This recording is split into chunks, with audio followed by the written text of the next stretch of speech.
আমাদের মতো দরিদ্র দেশে জাতীয় পুঁজির বিকাশ ঘটাবার জন্য আপনার বৃহৎ পুঁজিবাদী দেশ বা সাম্রাজ্যবাদী দেশগুলোর কাছে ধর্ণা দিতে হয়।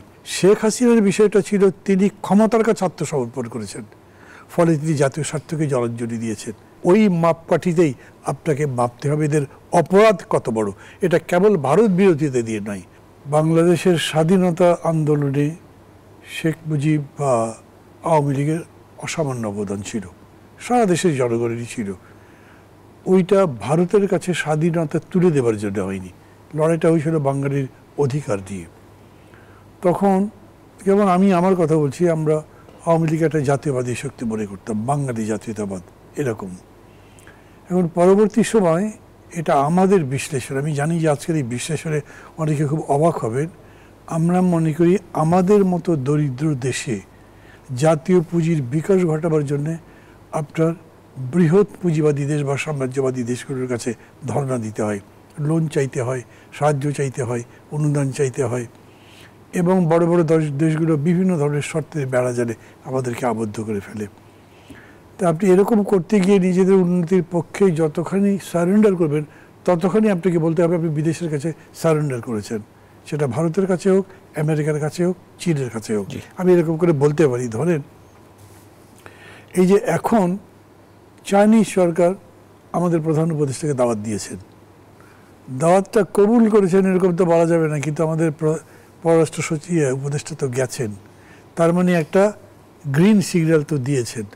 চীন কি করতে চায় এখন?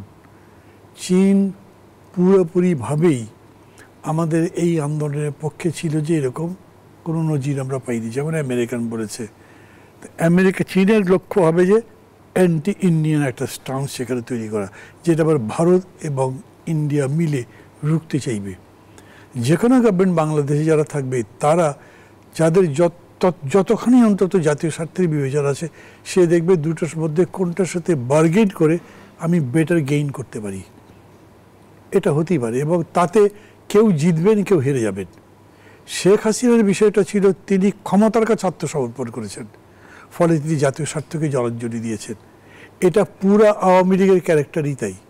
আমরা বাকি যে দলগুলো আছি সবাই ওই অর্থে টেস্টেড নই, তারপরেও বাকি দলগুলো নিশ্চয়ই নির্বাচন করতে পারে। এখানে ভারত বিরোধী আর ভারতের পক্ষ এরকম তকমা দেওয়ার দরকার নেই। আওয়ামী লীগ কি নির্বাচন করতে পারে? তাদের পক্ষ থেকে, গভর্নমেন্টের পক্ষ থেকে বলা হয়েছে, প্রথম বলেছেন অ্যাটর্নি জেনারেল আমরা তাদেরকে ব্যান করতে চাই না, তারপর আইন উপদেষ্টা বলেছেন এই অবদান আছে অতীতে আওয়ামী লীগের, এরকম একটা দলকে কেন আপনারা ব্যান করে দেবেন? সেটা গভর্নমেন্টের পলিসির মতো মনে হয়েছে। এখন ইনি বলছেন, এই উপদেষ্টা বলছেন যে না, ভারতপন্থী আওয়ামী লীগকে আমরা এখানে নির্বাচন করতে দেবো না বা রাজনীতি করতে দেবো না। তো আওয়ামী লীগ তো ভারতপন্থী ব্র্যান্ডেড, তার মানে দেবেন না আওয়ামী লীগকে? দুটো কথা তো মিলল না। এটার সলিউশন কি? আমাদের কাছে প্রশ্ন ছুড়ে দেওয়ার আগে বা ওরা বক্তৃতাবাজি করবার আগে নিজেরা ঠিক করুক যে তাদের পলিসিটা কি, গভর্নমেন্টের পলিসি কি, গভর্নমেন্ট কি করতে চায়। এখন পর্যন্ত আওয়ামী লীগের উপরে রাজনৈতিক গভর্নমেন্টের স্ট্যান্ড এখানে স্পষ্ট না, আপনি দেখছেন। মোটেই না, মোটেই না। তারা তো আওয়ামী লীগকে, হ্যাঁ ধরেন এখন যে অন্যায় অত্যাচারটা করেছে, যেইভাবে গুলি করে মেরেছে, আপনি বিচার করবেন না? যেইভাবে গুম খুনের ঘটনা ঘটেছে, এটা প্রকাশিত হচ্ছে, বিচার করবেন না? এই সরি এই বিচার করার মধ্যে দিয়ে আপনি তাদেরকে anti Awami League, anti Indian তকমা দিতে পারছেন না। এটা যে কোনো মানবতাবাদী মানুষ, সরকার, রাষ্ট্র এটা করবে, কারণ আপনি এই বিপদ অত্যাচার কীরকম করে সমর্থন করবেন? বিচার তো করতে হবে, সবাই চাচ্ছে। এইরকম করে আমি বলছি যে এইরকম তকমা না দিয়ে আপনি বলেন Awami League as a political force যে অন্যায়গুলো করেছে, খেয়াল করে দেখেন আপনি জার্মানিতে, ইতালিতে দুটো পার্টিতে ব্যান করা হয়েছে। আমি কিন্তু সাজেশন দিচ্ছি না, কিন্তু আমি বলছি ওই মাপকাঠিতেই আপনাকে মাপতে হবে এদের অপরাধ কত বড়।